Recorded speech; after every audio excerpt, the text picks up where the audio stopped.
He's uniquely situated. Greenberg is likely to enter a plea deal in his case, raising the possibility he could cooperate with federal investigators and put pressure on the congressman.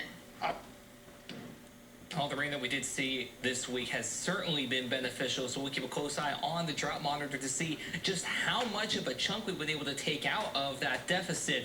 And regardless of whether it was a little or a lot, any amount is going to matter. We'll get a break as we head into the weekend. Here's Aberdeen, 61 with a north wind at 24 miles per hour. Just a little more moisture trying to hang tough north of Pierre and then toward portions of Todd and Tripp County north of that. Thanks for sharing. Join Care. Or a more difficult task with members of the family or sad occasion, but he was always there. Britain in mourning tonight following the death of Prince Philip. The 99-year-old husband of Queen Elizabeth II had been admitted to the hospital several times over the past decade. The most recent was last month. The Duke of Edinburgh was born as the Prince of Greece and Denmark in 1921. Philip served in the British Royal Navy and fought in World War II. He was known for his love of painting, horses, flying, sailing, and environmental conservation.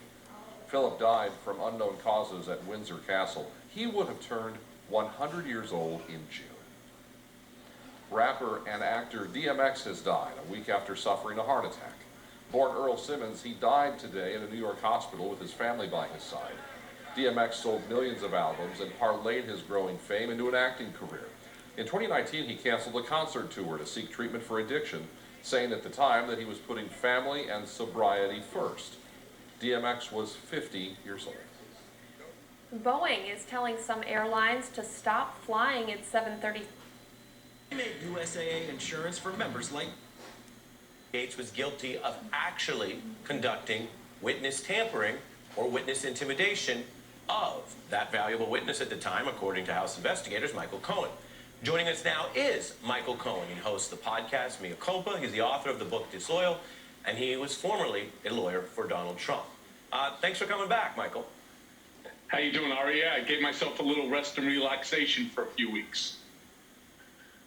Hey, we can all use it these days. Good to have you back, sir. As I mentioned, you were considered a valuable witness in that proceeding, as well as in the Mueller probe, as well as up with the New York DA. We'll get to that because it's newsworthy. But let's start with Mr. Gates. You both have something in common in that at one time you both have supported Donald Trump. What do you think of him given your past clash? And what do you think he's learning right now that Donald Trump is not doing a thing to help him? Well, he's learning nothing, but Gates' behavior was so brazen and so stupid that it actually boggles the mind. Because the only reasonable explanation for his behavior is that he felt that he would be protected by Donald Trump and his corrupt Justice Department.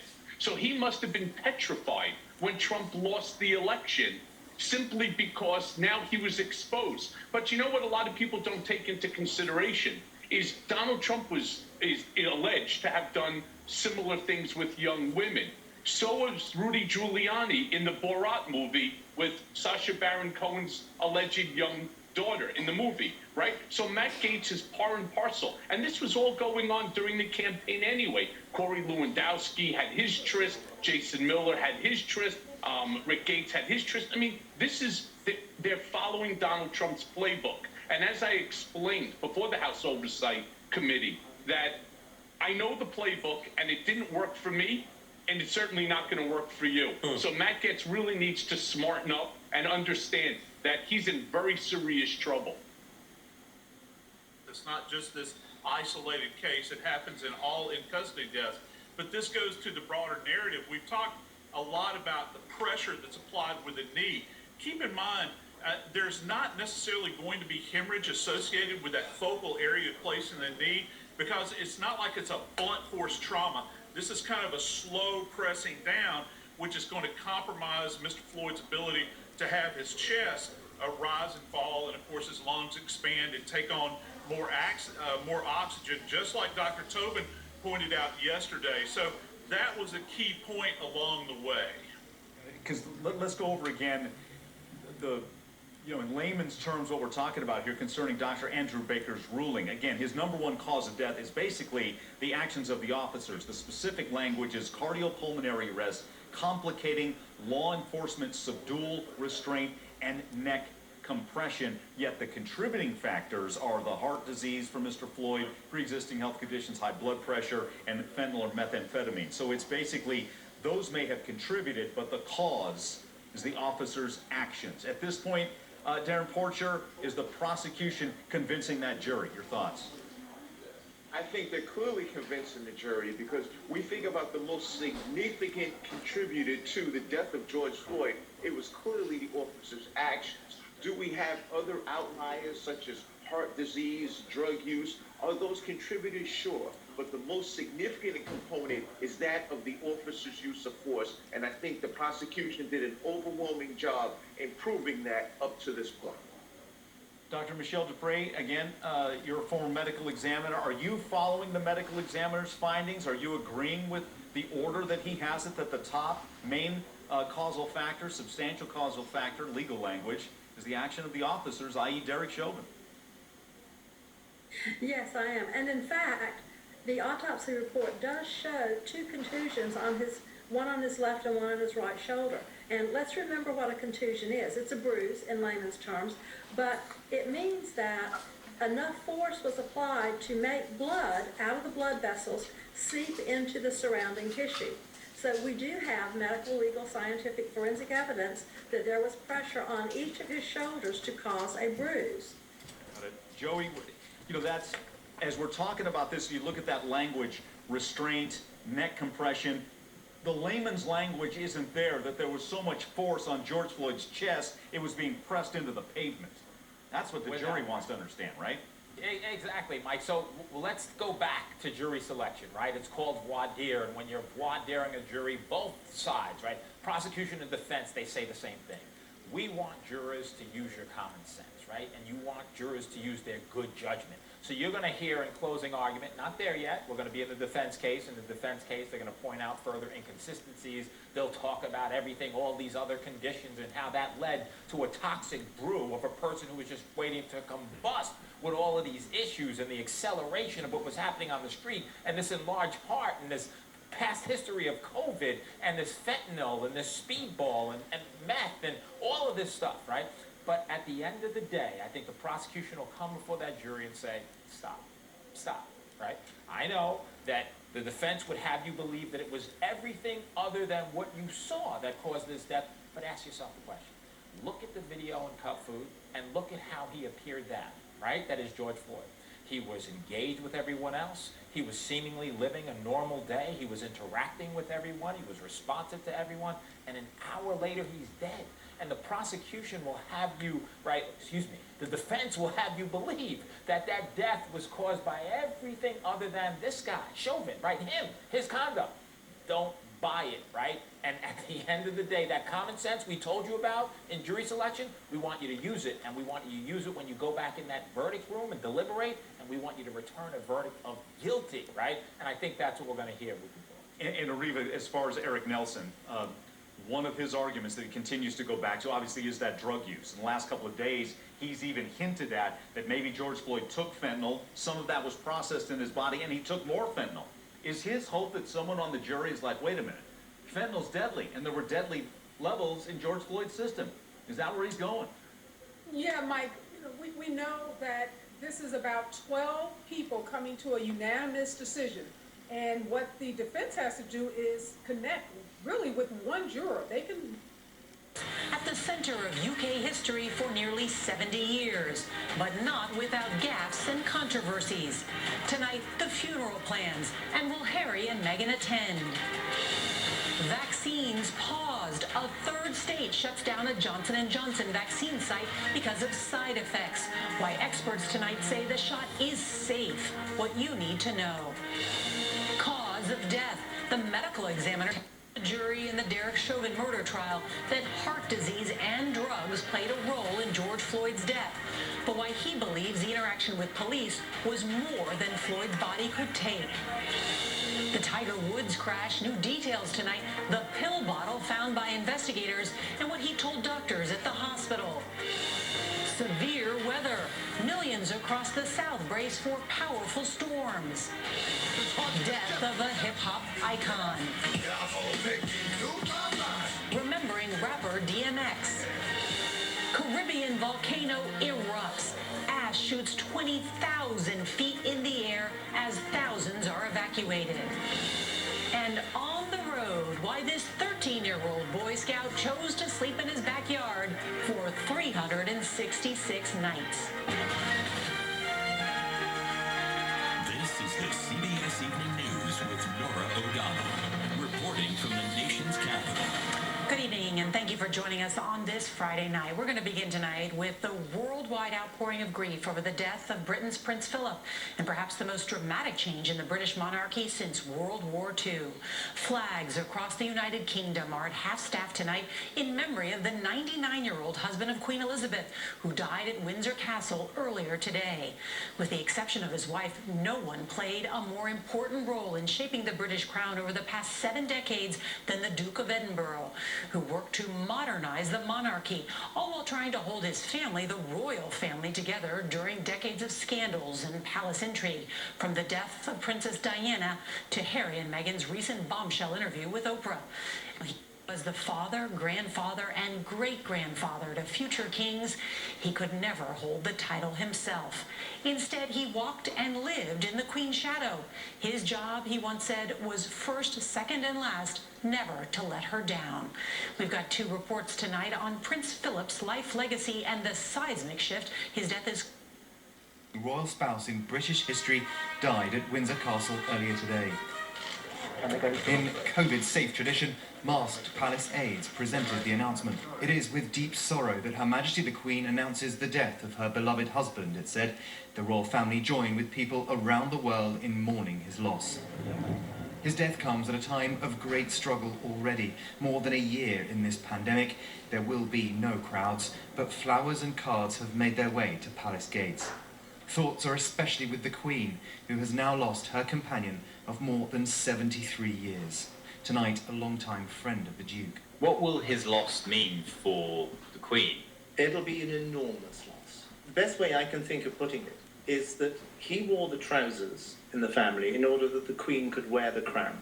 He was there to deal with all the family stuff in order that she could be the monarch. He was born a prince, but it was far from a fairy tale childhood. His family fled war and revolution in Greece when he was just a baby. He would grow up and join the Royal Navy, and as a handsome young cadet, Philip captivated the future Queen when she was just a teenager. In 1947, she was 21 and he 26, they would marry.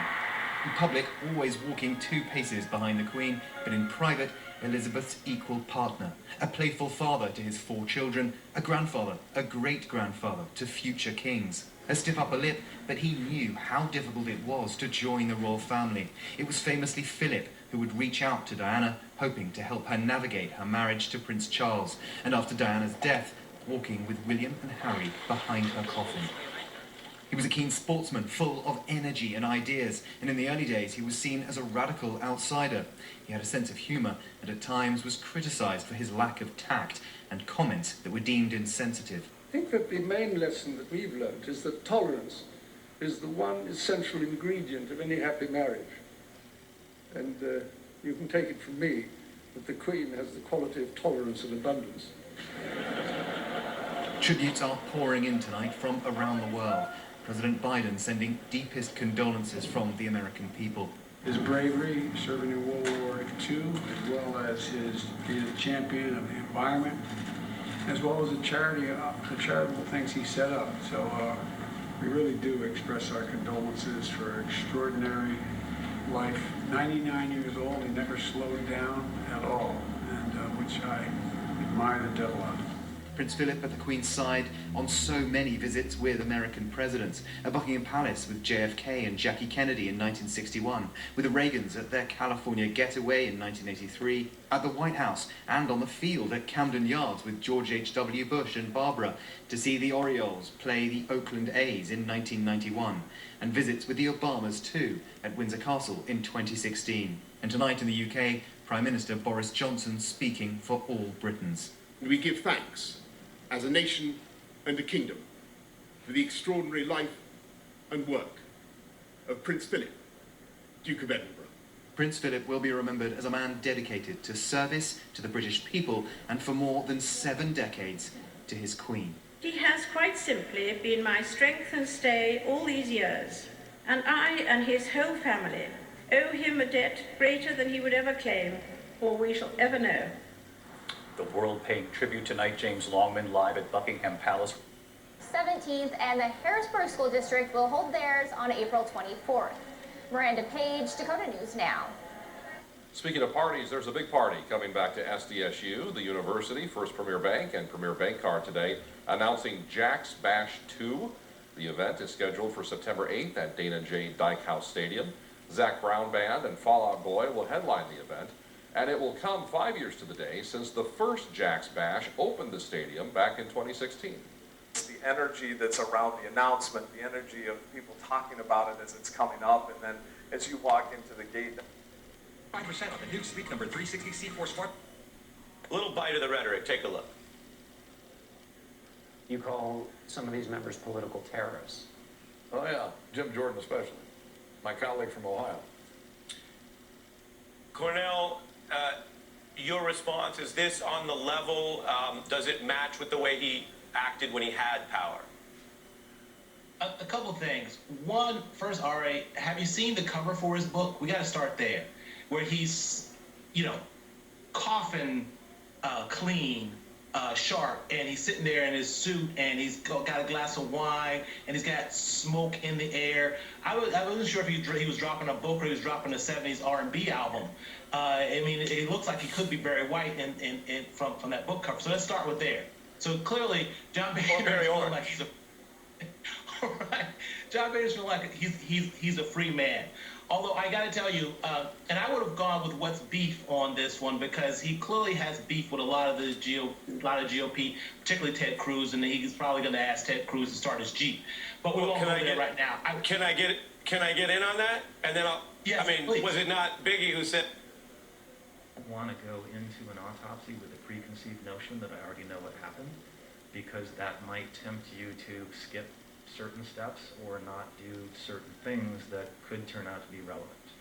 So, and just full disclosure, counsel, to fully answer the question, I did see the video that the entire world saw later that day after. But you had received some briefing from law enforcement or from somebody to say, here's generally what we know about what happened. Yes, I got a phone call from the BCA that a man had gone unresponsive in police custody while he was being restrained. He had died at Hennepin County Medical Center, and that was largely what I knew going into the autopsy. I believe I was aware that there had been pressure applied to his neck. Do you recall telling the county attorney's office that had you found Mr. Floyd under different circumstances, you would have determined this to be a fentanyl overdose? So I don't recall specifically what I told the county attorney, but it almost certainly went something like this. Had Mr. Floyd been home alone in his locked residence with no evidence of trauma, and the only autopsy finding was that fentanyl level, then yes, I would certify his death as due to fentanyl toxicity. Again, interpretation of drug concentrations is very context dependent. Take into account the entire exchange you had with Mr. Nelson on Mr. Floyd's medical conditions, on whatever testimony you gave, wherever you gave it. I want to bring our attention back to what's reflected in Exhibit 193. And taking all of that into account, what today remains your opinion as to the cause of death for Mr. Floyd? So my opinion remains unchanged. It's what I put on the death certificate last June. That's cardiopulmonary arrest, complicating law enforcement subdual restraint. Those other contributing conditions are not conditions that you consider direct causes. Is that true? They are not direct causes of Mr. Floyd's death. That's true. They're contributing causes. And in terms of manner of death, you found then, and do you stand by today, that the manner of death of Mr. Floyd was, as you would call it, homicide? Yes, I would still classify it as a homicide today. Thank you, Dr. Baker. No further questions. Keep in mind, before that, the medical examiner says, you know, again, he ruled the cause of death as cardiopulmonary arrest, but the defense, again, before that moment there, got him to admit that under other circumstances, could have been ruled an overdose. Will that hurt the case? It's coming up.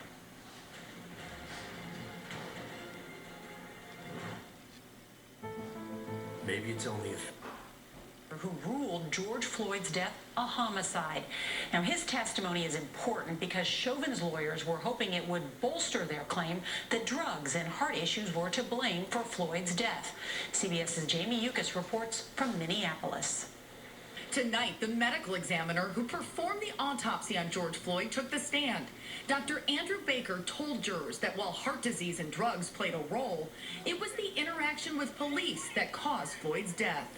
The law enforcement subdual, restraint, and the neck compression was just more than Mr. Floyd could take by virtue of those heart conditions. On the death certificate, Dr. Baker listed the drugs found in Floyd's system and heart ailments as contributing conditions, not causes.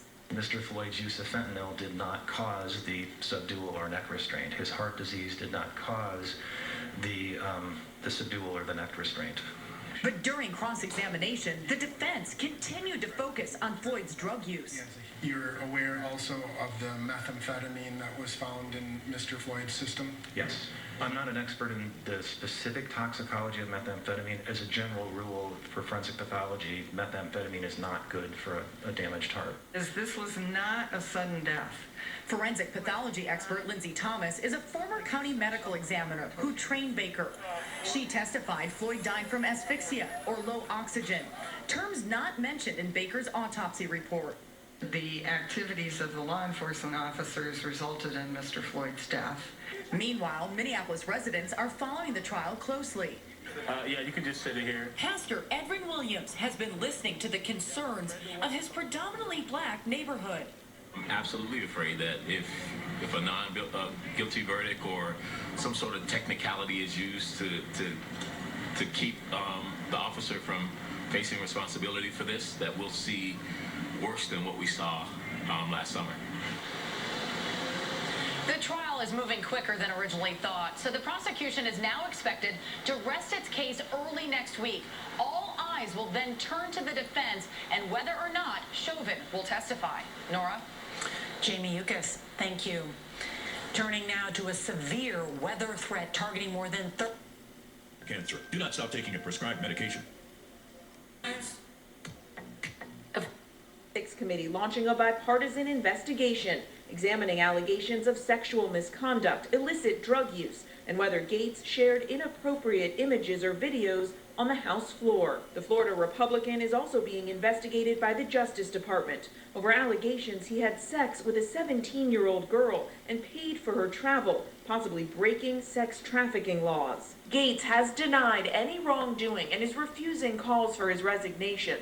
It is a horrible allegation, and it is a lie. Today, the congressman hiring a new legal team with ties to his close ally, former President Trump. It comes as ABC News has learned that Gates' friend and associate Joel Greenberg, a local Florida politician, could be cooperating with federal investigators. Sources tell ABC the Justice Department is zeroing in on whether Greenberg and Gates paid women who were recruited online cash for sex. Greenberg, who pled not guilty to sex trafficking charges, is now considering taking a plea deal, which could impact the investigation into Gates. Greenberg's lawyer, blunt. I'm sure Matt Gaetz is not feeling very comfortable today.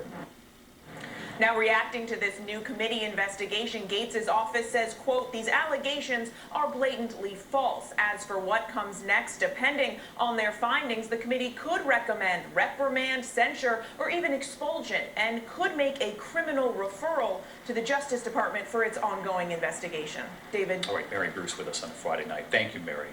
An extraordinary picture from the Southern Caribbean tonight, and mass evacuations now. Not everybody wants the same thing. That's why.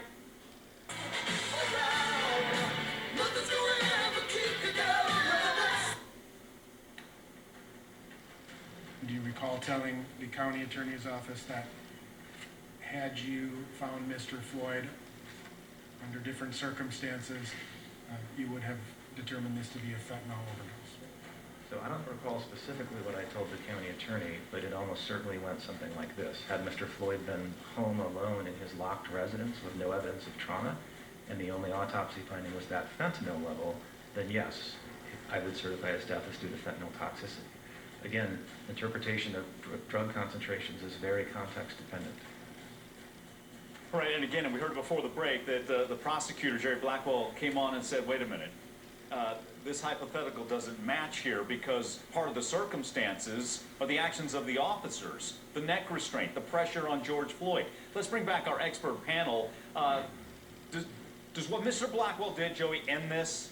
Or somebody in the jury sticking with that, wow, lethal levels of drugs were in his system?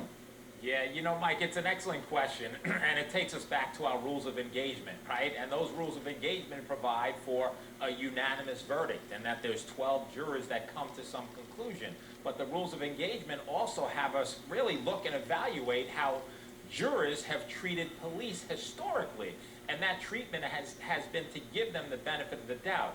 And I only wonder, hearkening back just for a moment, I know we're in the medical portion, but something said, you know, the chiefs talked about that whole sanctity of life issue, and I'm just wondering, and you've seen, you know, someone with 27 years as sergeant saying, this is not right, and then Zimmerman, 40 years, no, you don't do it this way, and the chief and everyone else, and I just wonder when that adds to the mix, whether that breaks away the notion that we're not really going to convict police because something makes us believe that they're really out there doing the best that they can.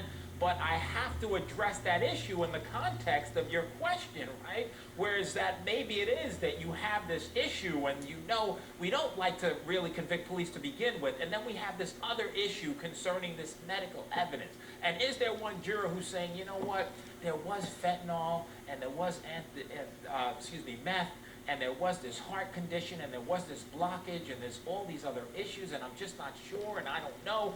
And so, to the question of that, does that lead, A, to the issue of a mistrial with a hung jury, or does that lead to a compromised verdict? And what I mean by that, right, just to be clear, you know you have 3 counts here, and is there some horse trading? Well, he did something, maybe he was negligent, that gets us to the manslaughter, that's the 10-year one, right? Or do they go the whole way? And if the jury, say 11, Mike, last thing I'll say, there's 11 that say, no, this wasn't assault. Come on. You saw the video. You saw the medical evidence. This wasn't assault. This is the second-degree murder, 40 years, right? But now, would the compromise get you? I'm not going to do that, but I'll do depraved heart, 25 years. Then there are all these guidelines as it relates to sentencing, which makes it far less. So in giving you my analysis on this, I just have to add that to the mix because it's real. These are real people, and we know what the notions have historically been. So we'll see how it plays out moving forward. Yeah, no, interesting analysis there. Darren Porcher, do you think in the minds of the jury that they're believing the order that the medical examiners laid out here, that #1 main cause is actions of officers and anything else, is it just a contributing factor? It's difficult to make that assessment at such an early stage because the defense hasn't provided their series of experts. But just going back to what Joey mentioned, I was a lieutenant in the Internal Affairs Bureau in the NYPD, and I found that it was very difficult to convict an officer that was working within their official capacity in uniform, because jurors in many instances will lend deference to what they believe was reasonable, and that's the term that we keep hearing over and over again throughout the course of this trial, is what was reasonable in the mind of that officer. Reasonableness is not something that's memorialized in a textbook. It's based on the purview of that officer. So I think it presents a very difficult dynamic. Up to and including this point, I believe that the prosecution has been at the forefront in terms of what they presented in the case. However, the experts from the defense side haven't put on what they have, and that's what remains to be seen in connection with what you asked me. How do the jurors see this? And I think that's going to be determined at that juncture. No, that's a great point, and we kind of hinted at that. I think we all wonder when the defense does present their case, how many experts will they lay before this jury as far as to prove underlying health conditions or drug use? We think we've heard it already. We could get even more in the defense's case. All right, another issue cropped up. A juror questioned about a book deal and admitting to watching TV coverage of the trial. Is it possible to keep this jury from outside influence?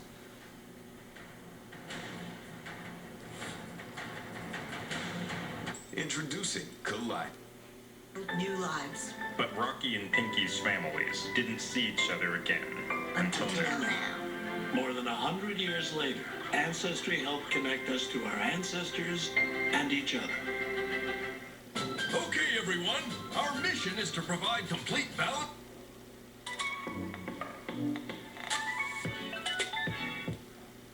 His confusion on its platform. The social media site will now label posts from specific pages on people's news feeds. Posts from satire pages, fan pages, and public official pages will be labeled to show people where content is coming from. Facebook says it is in the testing phase now. Last year, the site began labeling content from state-controlled media outlets. This next story is not satire. The University of Kentucky emailed 500,000 high school seniors an acceptance letter to a, quote, selective program at delaying disease progression versus a non-steroidal aromatase inhibitor. Because it's easier when you have multiple kids and you're split, going many different places. But Ukraine, which is obviously not impossible. And if you do have a response ready to go, have you communicated it to the Kremlin as a means of deterrence, you would hope? Well, first I would say that of the actions that have already been taken that we've had ongoing reviews about, we've been clear, but I will reiterate, there will be consequences, some unseen and some seen. We will hope to have more about those soon. I know you guys are tired of hearing that, but hopefully soon. As it relates to the escalating Russian aggressions in eastern Ukraine, including Russia's troop movements on Ukraine's borders, we are, of course, in close consultation and working with partners and allies in the region to assess, to share intelligence, to determine what's happening, and what can be done about it. But I'm not going to get ahead of that internal diplomatic process. Have you made that call, as it were, to the Kremlin to say, you do this is what's going to happen, to try and put them off or not? I wouldn't say that's exactly how it goes down, but we of course communicate closely. I will say we communicate. Point out that 20% of Americans do not have healthy drinking water. Drinking water, we talked about in regard to Flint, really serious problem for a lot of Americans. Yeah. Let's address it. Infrastructure is supposed to. I don't know that it's going to in a serious way. All right. Morgan, 15 seconds for you. I'll be very quick. So winner of the week, the Islamic Republic of Iran. They're getting everything they want and not having to do a single thing at the negotiating table to get sanctions relief. Apparently, loser, Matt Gaetz, the Health Ethics Committee is looking into it. He's got multiple investigations. Not a great week. All right, Harold Ford Jr., quick. Winner, Dr. Martin Tobin, the pulmonologist, testified at the Chauvin trial. Compelling, strong, paid his own way there, did not take a fee. My loser are American workers in manufacturing plants, particularly car, and those who want to buy cars because of the shortage of semiconductor chips. We need better supply chain and a big investment in infrastructure. We got it all in. Great way to wrap up a Friday. Thanks, panel. When we come back, notable quotables. Stay with us. It's a 13-hour flight. The credit cards of the deceased. And there they are. They stole credit. Psoriatic arthritis made my joints stiff, swollen, painful. Tremfya is approved to help reduce joint symptoms in adults with active psoriatic arthritis. Some patients even felt less fatigued. Seriously. Steve Hartman, on the road in Wilton, Connecticut. A very noble goal indeed. We'll be right back. Tonight's On the Road segment is sponsored by Geico. You could save including a measure to limit so-called ghost guns, kits that people can buy to legally build untraceable guns at home. Anyone from a criminal to a terrorist can buy this kit. But Biden's executive actions have limited impact, and analysts say he's got an uphill climb to get as tough on guns as he wants to. I think it's going to get very difficult to put forward a major assault weapons ban in the United States given the current political climate.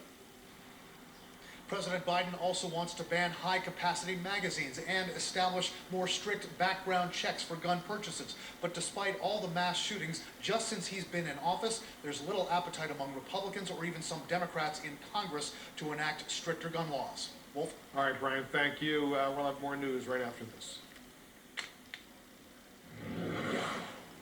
Not everybody wants the same thing. Brand. Apply online at gray.tv/careers. Welcome back, everyone. Those clouds we've been seeing what seems like the last several days for many of us are finally going to be clearing out tonight. We have sunshine coming back for all of us tomorrow, and it's going to be rather short-lived because as we head into Sunday, there will be some clouds that build their way back in and lead to a chance for a few showers to the north. The ultimate nightmare. And the one haunting piece of evidence that changed everything. Now revealing new interviews with those who were there. There was a... Sedums from the green roof. I like this one. And making clear, in February I should say, when the book was announced, that they're deeply supportive of their son, sharing his account about his painful experiences with addiction, which is exactly what the book does, and that they're hopeful that it can help millions of people who have struggled with the same challenges. And if I may, one for a reporter who can't be here for the COVID-19 restrictions, Alison Harris of News Nation. A Blue Star Families report shows that almost half of active duty troops won't get vaccinated against COVID-19. Members of Congress have sent a letter... Because of their hesitation? Yes. Okay. I believe so. Members of Congress have written to the President urging him to issue a waiver of informed consent so that troops would be mandatorily vaccinated. Is that something the President is would consider? I certainly think he would refer to the advice and view of the Secretary of Defense, so I'd point you to them for any point of view on that letter. I think, okay, thank you. Okay, go ahead on. Thank you. CBP data said this week that the number of unoccupied migrant children crossing the border, unaccompanied migrant children, sorry, had increased 100% from February to March. If these numbers continue to rise, is there a point that the administration would consider reversing or modifying the policy of accepting all unaccompanied migrants under using Title 42 authorities? Would we no longer accept, just so I understand the question, children who are under 18? I would say, one, the reason for accepting these children is that we feel it is not the humane step to send these kids back on their treacherous journey. Our focus is on addressing the needs, opening up shelters, ensuring there is access to health and educational resources, expediting processing at the border, and those are the steps we feel that are most effective from a policy standpoint at this point. And then just one more question on Amazon. The president supports the PRO Act, but how does he expect it to get through Congress, particularly if infrastructure is not done under legislation? How does he expect to get the PRO Act passed through Congress? It is something that he certainly strongly supports, and it's consistent with his advocacy for the ability and rights of workers to organize. I don't have anything on the legislative strategy and what that will look like moving forward. I'd certainly point you to the Hill on that. Thank you. I feel like I just did. 2 minutes to wipe it out. Over the top of Mr. Floyd's shoulder blade. That's what it appears. So. I would say to Mr. Anwar that your life matters as any other life. We had to come down here and just be near the palace, just be close to the royal family today. I probably smoke more Parmesan cheese than anyone that you know. It's wrong. It's a fake narrative. I just disabused you of the narrative, and you don't care about the facts. All right. Here you go. Nice to see you all. And the rabbit had a mask. This weekend on Fox News Sunday, Chris Wallace will speak with Texas Governor Greg Abbott. Check your local listings for times. Thanks for watching Special Report. I'm John Roberts in Washington. Brett Baer will be back here again on Monday. Fox News Primetime, hosted by Mark Stein, starts right now. Hi, Mark. Hey, John, have a great weekend. I think I'm going to get Senator Kennedy singing Born Free as my ringtone. That will be a good one. Watching. I wish you a great weekend. See you Monday, 6 p.m. Eastern. And the Readout with Joy Reid starts. All the big news of the day. Dying at 99, less than a month after a lengthy hospital stay. His death coming at a tumultuous time for the royal family after the departure of Harry and Meghan. How COVID is impacting funeral plans and a royal love story spanning over 7 decades. The medical examiner who conducted the autopsy on George Floyd testifying what he said about the role drugs and heart conditions may have played in Floyd's death, and how another medical expert on the stand challenged his findings. Vaccinations halted after sites in at least 3 states now report adverse reactions from the Johnson & Johnson COVID shot, and Pfizer taking a big step toward vaccinating kids. The House Ethics Panel launching an investigation into Congressman Matt Gaetz as he faces a sex trafficking probe. Now the first fellow Republican to call on him to resign. The massive volcanic eruption forcing thousands to evacuate. A 4-mile-high plume of smoke and ash. Cruise ships sent to help people escape. And the Grammy-nominated rap star being celebrated tonight. This is NBC Nightly News with Lester Holt. Good evening. They were one of the most famous couples in the world, their fairy tale story befitting their royal status.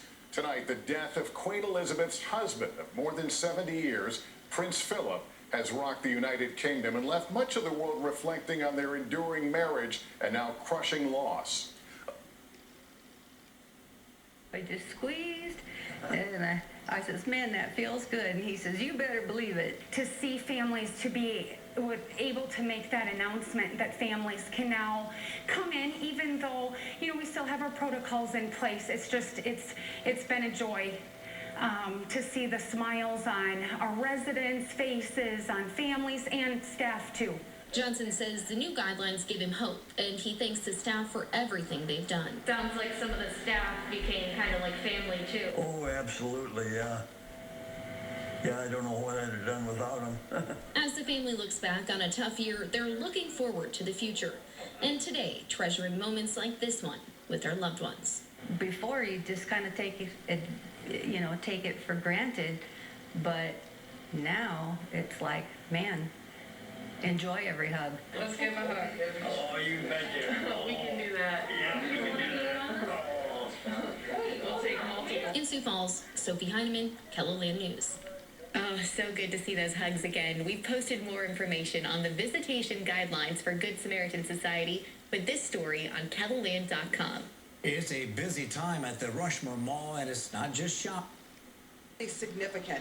Why? Because Dr. Baker is the only one to testify so far, the only one who can, that he actually performed the autopsy on George Floyd. All the other medical witnesses are looking at his work and looking at other factors to determine what they think is the cause and manner of death, but not Dr. Baker. He was very clear on what he thought happened and killed George Floyd. One of the most important witnesses in this case for both the prosecution and defense took the stand today. You conducted the autopsy on Mr. George Floyd. I did. Unlike all the other medical experts, Hennepin County Chief Medical Examiner Dr. Andrew Baker is the only person to testify that he did an autopsy on George Floyd's body. He determined the cause and manner of death. The law enforcement subdual restraint and the neck compression was just more than Mr. Floyd could take. But prosecutor Jerry Blackwell asked if drugs or Floyd's heart disease caused Floyd's death. Mr. Floyd's use of fentanyl did not cause the subdual or neck restraint. His heart disease did not cause the subdual or the neck restraint. Without those two things, done by Derek Chauvin and the other officers, Mr. Floyd would not have died, he testified. But the defense tried to poke holes in his determinations, pointing out that Dr. Baker did not include lack of oxygen or asphyxia in his autopsy report. That's just not something that I think we see as medical examiners, pressure to the back of the neck explaining a strangulation. Or an asphyxiation. Correct. As for Floyd's previous health conditions and drugs. And so in your opinion, both the heart disease as well as the history of hypertension and the drugs that were in his system played a role in Mr. Floyd's death? In my opinion, yes. Also on the stand, the state will call for their first witness, Dr. Lindsay Thomas. Veteran forensic pathologist Lindsay Thomas is unequivocal in her assessment of how George Floyd died. There's no evidence to suggest he would have died that night, except for the interactions with law enforcement. She agreed with Dr. Baker's autopsy report that Floyd's heart was enlarged and that he had drugs in his system. So Chauvin's attorney then asked a hypothetical question. You find a person at home, no struggle with the police, right? And the person doesn't have a heart problem, but you find fentanyl and methamphetamine in this person's system at the levels that they are at. Would you certify this as an overdose? Again, in the absence of any of these other realities, yes. I could consider that to be an overdose. But on redirect, she testified that is not how George Floyd died. The cause of death was the law enforcement, subdual, restraint, and compression, and the manner of death is homicide. And you will hear that phrase, restraint and compression. We heard that many, many, many times over and over, Aaron. And the only way for there to be restraint and compression in this particular case, we all saw that on the video, and that is what the prosecution is trying to say, that without that and their witnesses, then George Floyd would still be here with us. But you can really see what the defense is trying to do here. They are trying to put that reasonable doubt in the mind of the jury, and all they need is one person to have some kind of reasonable doubt in order to make this jury a hung jury. Aaron? All right, Sarah, thank you very much. And I want to go straight now to Marilyn Mosby, the Baltimore City State's attorney. She prosecuted the police officers of the death of Freddie Gray, who you know died in police custody in 2015, and also with me, Dr. Judy Melinek, forensic pathologist. Okay, thank you both very much. State Attorney Mosby, let me just start with you. We heard today that highly anticipated testimony from the medical examiner saying Derek Chauvin's actions, played a role in Floyd's death, ruling it a homicide. Now, just technically in this case, it's enough to get a conviction if prosecutors can prove Chauvin's actions were a, quote, substantial causal factor in Floyd's death. Not the only factor, right? Just a substantial factor. Have prosecutors successfully made this case? And I would argue that they have. When we consider what we're watching in real time, these are unprecedented sort of factors. And we're seeing the nuances of trial from start to finish. That doesn't happen in every state. But the one thing that I can tell you is that despite this murder that was depicted on camera, the defense strategy in this trial is to stigmatize and to criminalize and to blame the victim for his own death. This was done, and it has been done, in the killings of Freddie Gray, Sandra Bland, Philando Castile, Mike Brown, and so many others. The problem the defense has with criminalizing George Floyd and blaming his drug use or his own death is this video. The experts have used this video to definitively inform them moment by moment as to the cause and manner of Floyd's death. This type of evidence doesn't always exist because when it does, it allows the prosecutor to do exactly what the prosecutor is doing, which is to brilliantly anticipate and rebut every line of attack against this victim. So Dr. Melinek, you heard in our reporter's piece, Sarah, the medical examiner saying drugs were, a contributing factor. The witness before him, though, Dr. Thomas, made it clear his death did not look like an overdose, right? The jury has now seen video of Floyd in the minutes before his arrest, walking around the store, talking to employees, obviously looking normal. People there describing him as, I guess, a store employee had said he might have seemed a little high, but very normal and very friendly. We've heard him yelling out as the officers pinned him to the ground. When you look at all this, do you agree with the forensic pathologist who testified today that this was not a fentanyl overdose in any way? I agree that this is not a fentanyl overdose. This is not what a fentanyl overdose looks like. When people overdose from opioids, they appear stuporous. They are tired. They're sleepy. They're not walking around and talking. So all of the video evidence that shows Mr. Floyd functioning normally prior to the physical altercation with the police supports the fact that he was not influenced by the fentanyl, and probably because of his tolerance level.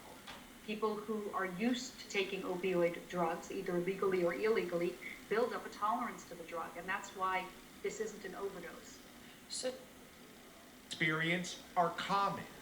With approximately 5 million doses already in Americans' arms, we know that even a dozen or so events in several states is a very small number.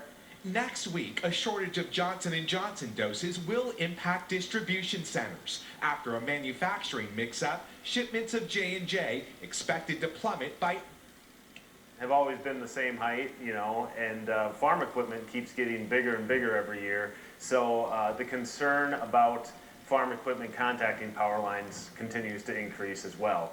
Dunsmore also says something they've been noticing more and more is security cameras and lights being mounted to power poles, and says people should avoid doing this no matter how convenient it may be. In Aberdeen, Cooper Seamer, Dakota News Now. A reminder tonight for folks living near Interstates 90 or 29, the Department of Transportation says right-of-way mowing permits are now available for land alongside South Dakota's interstates. If you own the land but don't want to harvest the hay, you can sign a waiver and contract it out to someone else. Anyone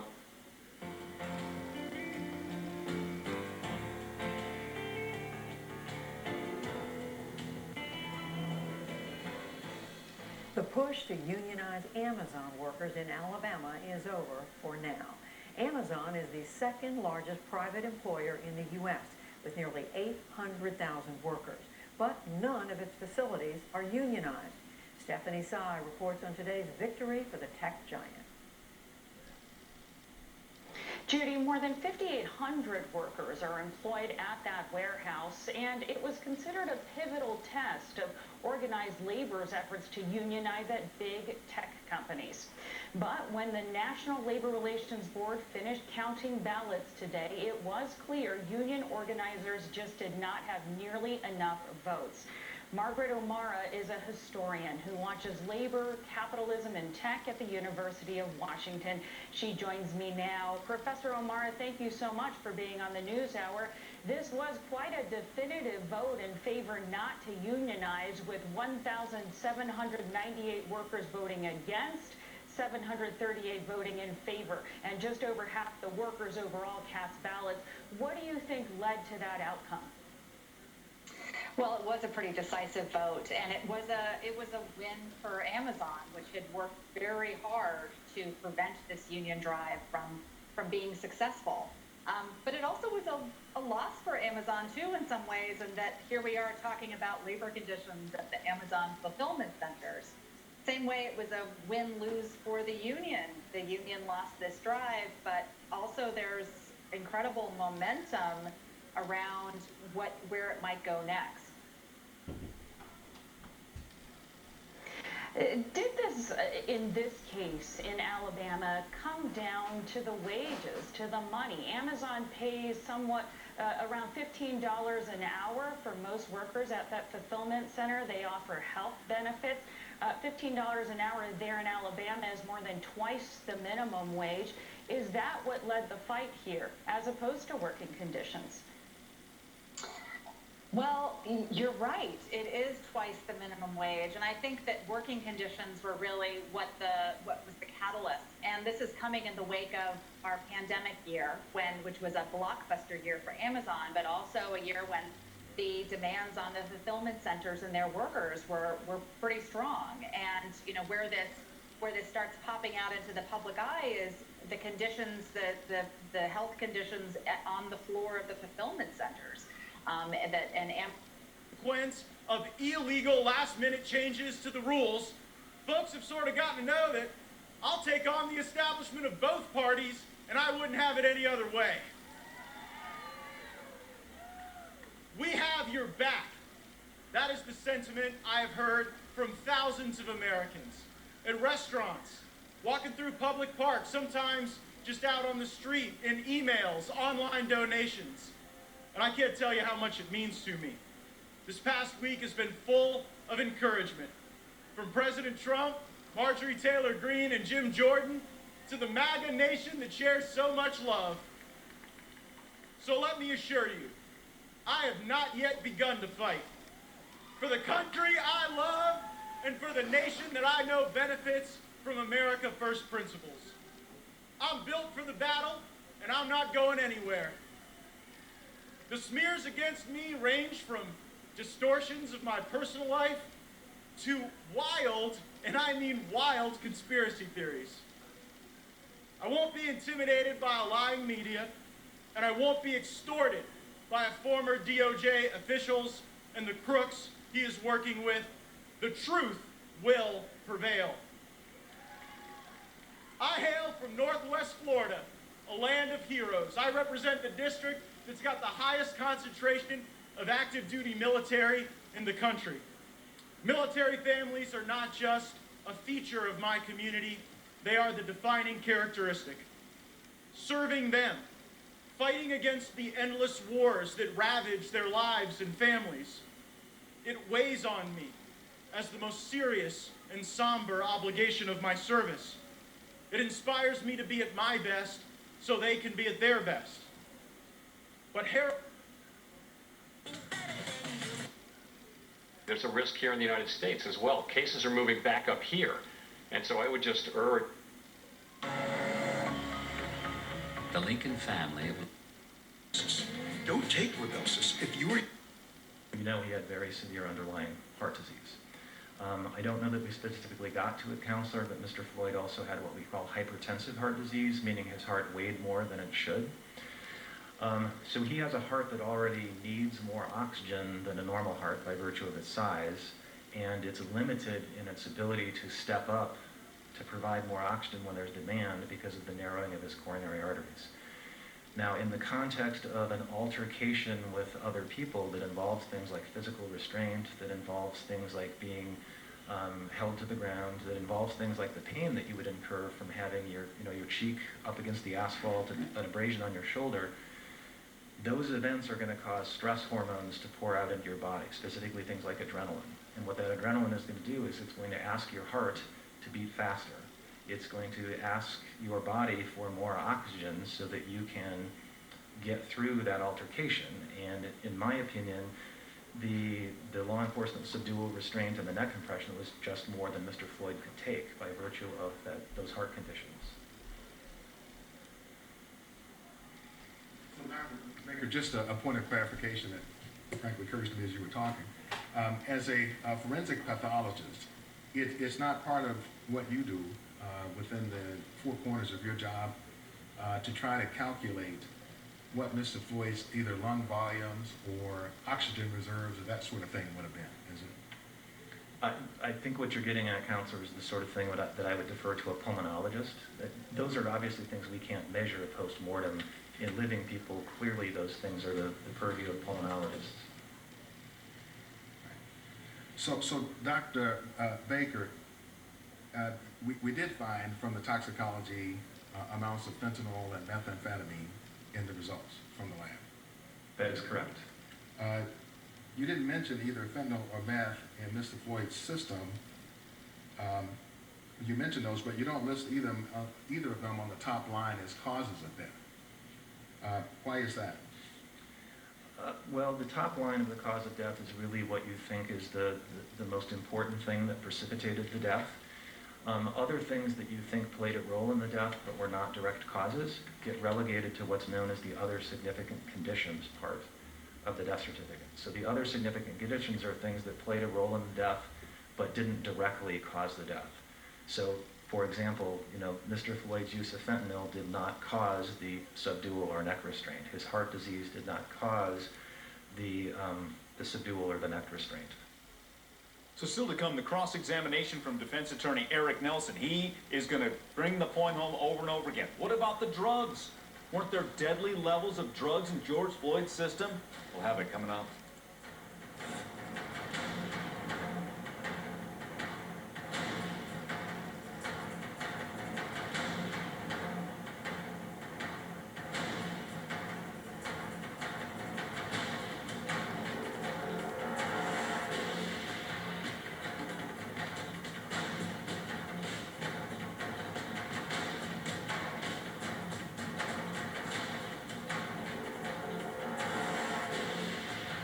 Before discovering Nexium 24-Hour to treat her frequent heartburn, Marie could only imagine enjoying freshly squeezed orange juice. Now, no fruit is forbidden. Nexium 24-Hour stops acid before it starts for all-day, all-night protection. Can you imagine 24 hours without heartburn? Tired of daily insulin injections? Omnipod delivers insulin through a discreet waterproof pod. It's how to simplify life. Just one small pod replaces up to 14 injections. By on-site 24/7 video surveillance. Remember to tune in to our new Saturday morning Sports Zone tomorrow. Our sports crews are going to be looking into how USD and SDSU have handled these uncertain spring football season. Plus, Sam Byer had a day for the ages for the Augustana baseball team last weekend. We will take you behind his historic game and more on the Sports Zone Saturday, which airs at 9:30 a.m. on KELO TV. Well, the spring sports season is underway, and the need for baseball and softball umpires is greater than ever. KELO's Travis Fossing explains how you can get involved at the local level. The grass is starting to green at Harmondon Park in Sioux Falls. The complex will host thousands of baseball and softball games this year, and every contest needs umpires. I've never heard anybody say, what are we going to do with all these extra umpires? Jesse Devine started working baseball games at age 17. It got to a point where I realized I was a better umpire than a ball player, so I switched sides. Devine says he paid his way through college as an umpire. He'll work approximately 50 or 60 games this summer, but says the sky's the limit. I was in college, yeah, I worked 6-7 days a week and worked 150 plus games. And by August, I was tired of baseball. Jerry Bills played fast pitch softball for 35 years before becoming a softball umpire. He retired after 17 years behind the plate, but continues the search for new umpires. 14, 15, 13 years old, maybe even a little younger, all the way to adults that used to play or college kids that need a part-time job, because it is a good part-time job. Bill says it can be a thankless job, but you're always in demand. Everybody's looking for officials, it doesn't matter what sport it is, but you can't play the game without an umpire. We've got guys that are in their mid-70s, and we've got guys that are 14, 15, 16 years old. Devine calls it a labor of love and is willing to share his umpiring knowledge. We'll provide some training. We'll provide some assistance with trying to find equipment and uniforms and try and point you in the right direction to get you on the field. In Sioux Falls, Travis Fossing, KELO News. And the Sioux Umpire Fast Pitch Softball Association is hosting an umpire registration event Saturday from 10 a.m. to 3 p.m. at Sherman Park. We'll meet our fifth and final Girls Player of the Year nominee. That's coming up next in sports. The exact same amount, exact same total to 3 women. Racy language in the comment section. They did this on a public app. So what more do investigators need to prove that Gates is guilty of violating the law? So that's a really interesting piece of evidence. It's a starting point. Now, and the key question here is going to be this person you referenced, Joel Greenberg, who appears to be cooperating against Matt Gates based on the statements made by Joel Greenberg's attorney outside the courthouse. He all facility, and she took the cards and gave it to him, and then they subsequently filled it out with false information. Investigators want to hear about these scams. Report them to 1-800-HHS-TIPS. If you already have your real vaccine card, keep it at home. Email a photo of the front and back to yourself, and don't share pictures of the card on social media with your name and birth date. That information can be used to steal your identity. Lester? All right, Vicki, thanks, and we'll be right back. $12 a month when you spend 12 steps, including a new military-wide definition of extremism, standardizing extremism screening among recruits, and training service members as they leave the military on extremist groups that recruit veterans. More needs to be done to educate and inform transitioning members about who and what are waiting for them on the other side. We have evidence that some extremist groups are actively recruiting active duty members as they get ready to transition because they value their leadership capability, their organizational skills, their weapons training. Richard Brookshire's organization, the Black Veterans Project, uses advocacy and storytelling with famous veterans to organize and support black veterans, and he fights what he calls systemic bias and exclusivity. Jeffrey Easterling believes solutions should also focus on veterans who don't feel supported when they leave the military. How could you feel so rudderless and so unheard in a society that you helped create, you helped defend? How are we ensuring that they have the tools and resources to have community, financial stability, and family stability for the rest of their lives so they're less likely to buy into conspiracy, insurgency? And ensuring that all who've served are less likely to buy into extremism's building blocks won't be accomplished in a single stand down. For the PBS NewsHour, I'm Nick Schifrin. 2.5 minutes is more meaningful, more impactful, more noteworthy, because I have seen the potential unlocked with so many brilliant, patriotic women that I've had the chance to work with. For us to truly make America great again, we will need all that all of us have to offer. Men and women, gay and straight, rural, urban, suburban, black, white, brown, everybody. When he accepted the 1988 Republican nomination for president, George Herbert Walker Bush said, "I'm a quiet man, and I hear the quiet people of our country." Well, America First is not a quiet movement, and I am not a quiet man. I may be a canceled man in some corners. I may even be a wanted man by the deep state. But I hear the millions of Americans who feel forgotten, canceled, ignored, marginalized, and targeted. I draw confidence knowing that the silent majority is growing louder by the day in this great country. And so I welcome to our movement the libertarians, the populists, the different, the canceled, anyone who can rally around our inclusive America First agenda. Because it is going to take all of us, one great big team, forgiving each other our foibles and flaws to make America the best version of herself. Besides, what is in the mind and in the heart is never lost. And this is the message to America First conservatives today. We've tasted victory.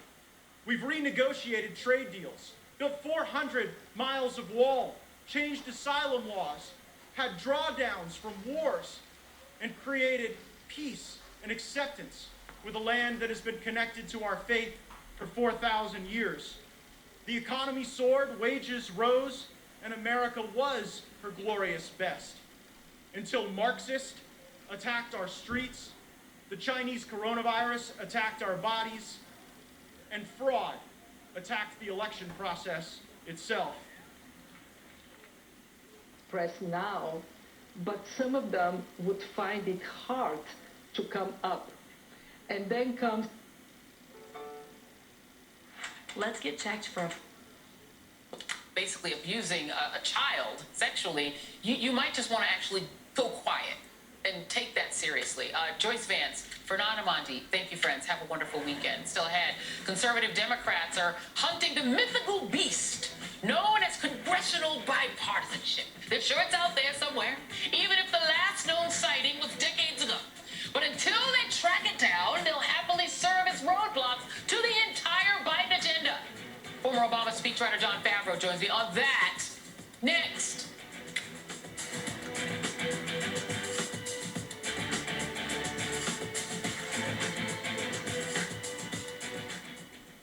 Hey, Lily, I need... Quite simply been my strength and stay all these years. Some 20 years ago, she shared her love for him in a most queenly way.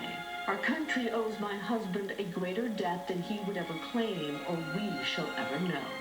That sounds just about right for a fairy tale, which happens to be true. Cynthia McFadden, NBC News. And that's Nightly News. Thank you for watching, everyone. I'm Lester Holt. Please take care of yourself and each other. Good night.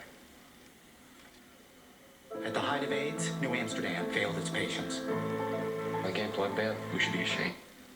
An hour later, he's dead. And the prosecution will have you, the defense will have you believe that that death was caused by everything other than this guy, Chauvin, right? Him, his conduct. Don't buy it, right? And at the end of the day, that common sense we told you about in jury selection, we want you to use it, and we want you to use it when you go back in that verdict room and deliberate, and we want you to return a verdict of guilty, right? And I think that's what we're going to hear moving forward. And Ariva, as far as Eric Nelson, one of his arguments that he continues to go back to, obviously, is that drug use. In the last couple of days, he's even hinted at that maybe George Floyd took fentanyl, some of that was processed in his body, and he took more fentanyl. Is his hope that someone on the jury is like, wait a minute, fentanyl's deadly, and there were deadly levels in George Floyd's system. Is that where he's going? Yeah, Mike, we know that this is about 12 people coming to a unanimous decision. And what the defense has to do is connect really with one juror. They can make a case that is so compelling to one juror that that one juror decides that there's reasonable doubt in what they've heard in terms of the testimony. And that could, cause there to be a hung jury. It won't be an acquittal, but it's a day that Mr. Chauvin gets to live again. And by all standards, it would be considered a successful outcome on behalf of Mr. Chauvin. So a lot of what the defense is doing is trying to find that one juror that believes that Mr. Floyd did a couple of things. One, he put himself into this situation by taking drugs on that day. He keeps harping back to the pill that was in the car, the pill that was in the squad car, wanting the jurors to believe that Mr. Floyd did ingest drugs right before the encounter with the police. And I think we're going to hear testimony about a 2019 incident involving Mr. Floyd where he was confronted by police officers, a gun was pointed at him, there was some altercation, and he apparently took some drugs during that interaction, had to be taken to the hospital, had some other medical complications at that time. So the defense is going to want you to believe that he acted the same way on May 25th. They also want you to believe that if he had just complied, he wouldn't be in this situation. And we know there are a lot of people who feel like when the police tell you to do something, you need to do it immediately. All right, well, coming up, we've been talking about it. The cross-examination of Dr. Baker, at the heart of it is Mr. Floyd's drug use and the drugs in his system. We'll have that coming up.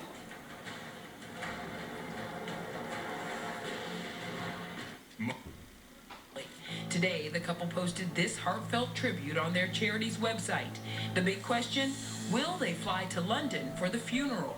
Meghan, as we know, is heavily pregnant at the moment. She is not far away from the arrival of baby number 2, and so there will be many conversations that will have to take place before she could even consider travelling over here to the UK. I would imagine that there will be a very likely scenario that Harry is over here representing the entire Sussex family. William and Kate and the kids were out of town and are likely returning to London. As for Queen Elizabeth, she has begun 8 official days of mourning. It means she's no longer involved with any royal matters other than private family matters. This is a moment that she really needs for herself. Of course, Philip's biggest legacy, his epic love story with the Queen. Throughout the day, as the wind has been gusting up to 36 miles an hour. On First Alert Live Doppler radar, you can see that those clouds have thinned out in Aberdeen and are trying to make their way through Sioux Falls.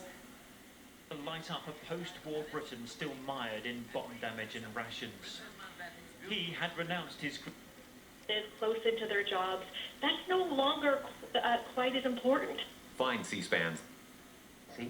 And across Europe and obviously within America. Become the William Devane of cannabis. I think that's the best way to put it. Michelle, House, John Boehner put it, a bunch of whack jobs. Manchin's not alone in his quixotic quest. Arizona Senator and one-time progressive Kyrsten Sinema also adamantly opposes changing the filibuster. Earlier this week, she told the Wall Street Journal, when you have a place that's broken and not working, I don't think the solution is to erode the rules. What the senators are choosing to ignore as they chase this mythical bipartisan beast is that the current batch of Senate Republicans have shown no interest in compromise. Just take, for example, the For the People Act, a bill that would expand voting rights, reduce the influence of money in politics, and limit partisan gerrymandering. Here's a taste of what the Republicans think of the bill. This is the biggest power grab since I've been in Congress. It will take away every state's ability to run free and fair elections. It is a profoundly dangerous bill, and everything about this bill is rotten to the core. This is a bill as if written in hell by the devil himself.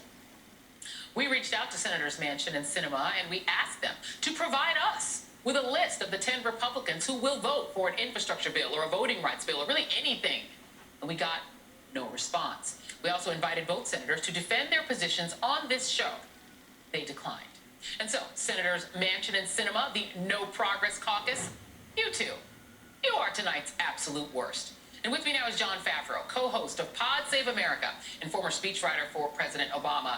And you tweeted something very similar to my feelings, which is, you know, Kyrsten Sinema's out there being like, I support H.R. 1. I'm all for that. I'm like, show me your 10 senators then. You and Manchin put out a list, show me your 10 senators. I defy them to do it because I don't think there are 2. I think President Biden and Chuck Schumer sort of need to do that too. They need to invite them to, like, you know, come up with your version of this legislation that would attract 10 Republican senators and then show me who those senators are. Because if you can't do that, then the people that are the source of gridlock in Washington aren't necessarily those Republican senators, it's you two. Because you both have the power to pass through this legislation, which, by the way, has broad bipartisan support throughout the country.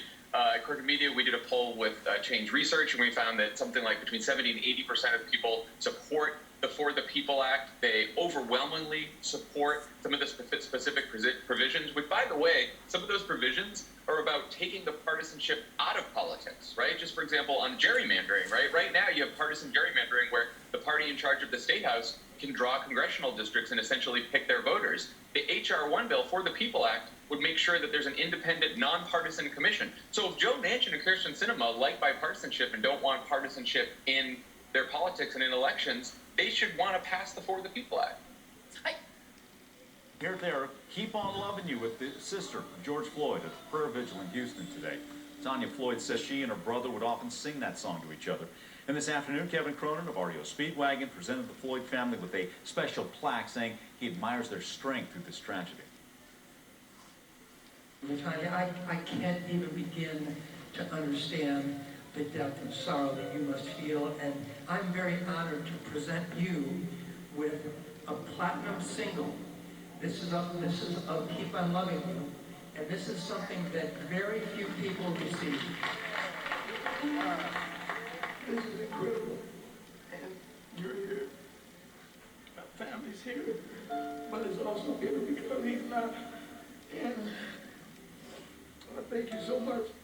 Not only Well, last month, Tanya told People magazine that George was her very best friend, and she says she wants to see former Minneapolis police officer Derek Chauvin punished for her brother's death.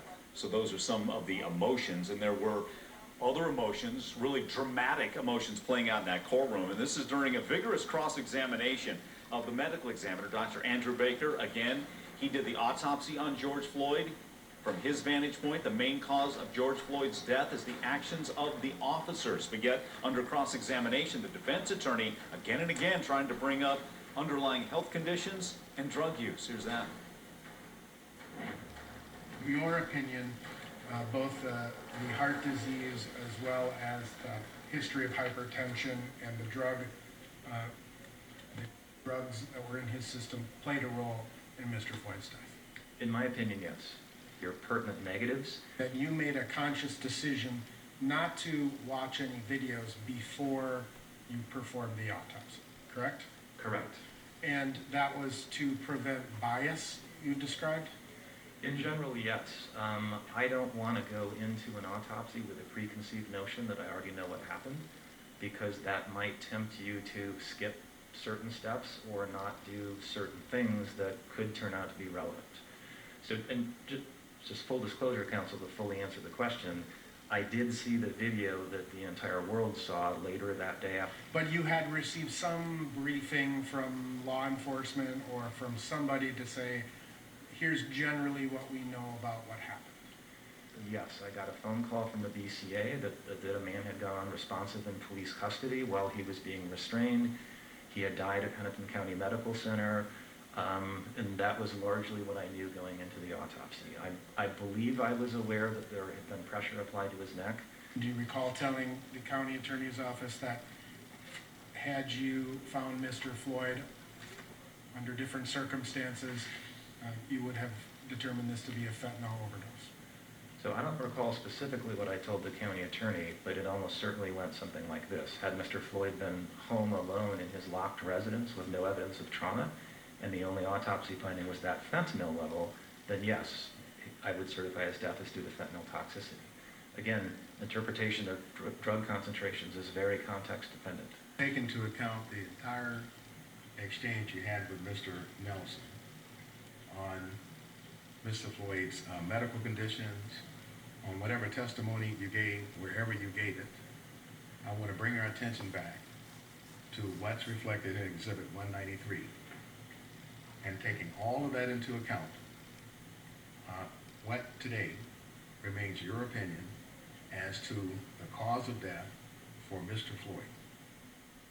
So my opinion remains unchanged. It's what I put on the death certificate last June.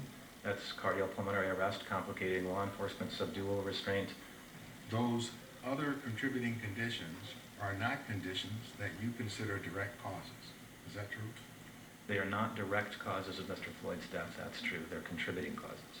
And in terms of manner of death, you found then, and do you stand by today that the manner of death of Mr. Floyd was, as you would call it, homicide?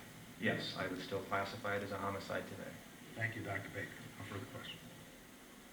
Keep in mind, before that, the medical examiner says, again, he ruled the cause of death as cardiopulmonary arrest, but the defense, again, before that moment there, got him to admit that under other circumstances, could have been ruled an overdose. Will that hurt the case? It's coming up.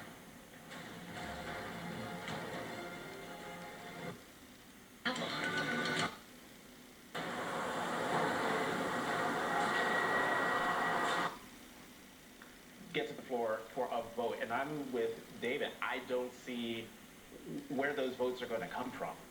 And picking up on that, David, I mean, what does this mean for the Biden agenda? You said it hobbles it, words to that effect, but doesn't kill everything that the president wants. Yeah, well, if you can pass a $2.3 trillion infrastructure and jobs bill, that's a pretty big accomplishment. That's like 4 presidencies worth. So that's still on the table. But it's hard to see a lot else. You can only use reconciliation rarely, and it has to be on budget items. And so the filibuster, to me, we at University of Chicago, we had kids wear a T-shirt. Sure, it works in practice, but doesn't work in theory. And to me, I support the filibuster in theory because I do think it does, on balance, lead to bipartisanship. You got to work with the other side, but you wouldn't say it's done that recently. And somebody once said the Constitution is on a suicide note. If we can't get anything done, if politics is fundamentally broken, then we should probably widen the filibuster window. But Democrats should be absolutely confident that Republicans will someday in charge. And if they run the table now on a partisan basis, the Republicans will do exactly the same down the road, and they should prepare for that. Well, we're here, Jonathan, to talk about theory as much as anything else. But pick up on what David is saying about the Biden agenda, and let's bring in the tax increase that the president is going to be asking for to pay for his infrastructure plan, assuming it passes. Right, and before I answer that, I'm going to pick up on what David was saying. Yes, the Constitution isn't a suicide pact, and the filibuster should be reformed to get the agenda through, but I just wonder, is the Republican Party even interested in negotiating, in compromising? And that gets to your question, Judy, about the tax increases that President Biden has proposed to pay for the American Jobs Plan. And here is where I think the president and the administration has been a lot different on this than it was on the COVID relief package, where they were insistent we're going to get this done, and they got it done with no Republican votes.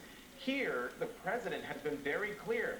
I'm willing to negotiate. Let's talk about this. And I think when it comes to raising the corporate tax rate from 21% to 28%, we very well could see the administration and the president compromise on that as a way of getting to yes, and maybe a vote on the floor of his American Jobs Plan.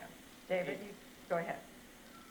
Yeah, I think that the Democrats will get what they want on spending, and then they'll compromise on tax increases, and so the plan will not be paid for. That would fit the norm.